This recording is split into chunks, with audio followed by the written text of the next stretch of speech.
মূলত আমরা আন্দোলনকারী, টাইম পাস করার জন্য। তো আমি একজন আন্দোলনকারী, আমাদের তো এখন আর কাজ নাই, মূলত আমরা আন্দোলনকারী। আমরা ওইখানে দাঁড়িয়ে দেখতেছিলাম, জাস্ট এইটুকু। আমরা জাস্ট প্রোগ্রামগুলি দেখি, আমরা এখানে কোনো বিনিময় না, আমরা জাস্ট দাঁড়িয়ে আমরা তো আন্দোলনকারী। বিভিন্ন ধরনের বিভিন্ন প্রোগ্রাম আমরা দাঁড়িয়ে দেখি, এটার তো কোনো বিনিময় না।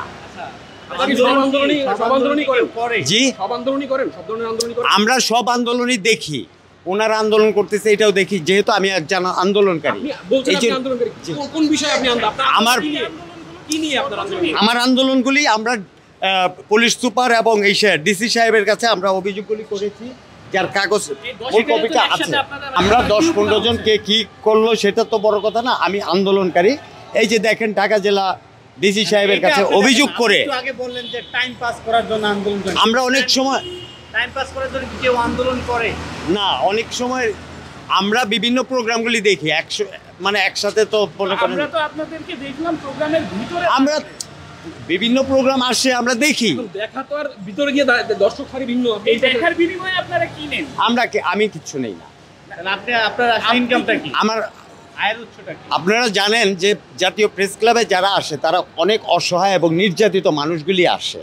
যখন তারা আইন বিচার ব্যবস্থা সব কিছু থেকে যখন তারা বঞ্চিত, তখনই তারা বিভিন্ন ধরনের ব্যানার বা বিভিন্ন জায়গায় অভিযোগ করে তারপরে এখানে আন্দোলনে আসে। আপনার দাবি নিয়ে থাকবেন, আপনি সব দাবিতে আপনারা দেখা যায় না, সব দাবি আমরা মূলত আমরা যে জিনিসটা করছি সেটা হচ্ছে, আমরা দেখা গেছে যে অনেক একসঙ্গে বসে রইলাম, যে একটা প্রোগ্রাম আছে এটা দেখি, কারণ আমার দাবিটা পূরণ যদি আপনার বা আপনাদের মাধ্যমে যদি পূরণ হয়ে যায়, আমাকে কোনো প্রোগ্রামে বা কোনো দাবি করেছেন? হ্যাঁ, অবশ্যই দাবি করেছি। আমার দাবি আমি ডিসি সাহেবের কাছে করেছি, সেটার কপি আপনারা যদি দেখতে চান।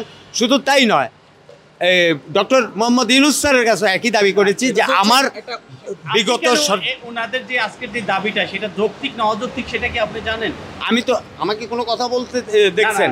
আমরা দাঁড়ায় কথাগুলো শুনছি, বাস। হ্যাঁ, দেখা যায় আন্দোলনকারী, আমাদের বাড়িঘর নেই, আমাদের বাড়িঘরের বিভিন্ন কারণে আমাদের বাড়িঘর চলে গেছে, সেই বাড়িঘরগুলি উদ্ধারের জন্য আমরা আসছি। সবসময় এখানে থাকেন এবং হ্যাঁ, এইখানে যেখানে আন্দোলন হয় সেখানে আমাদের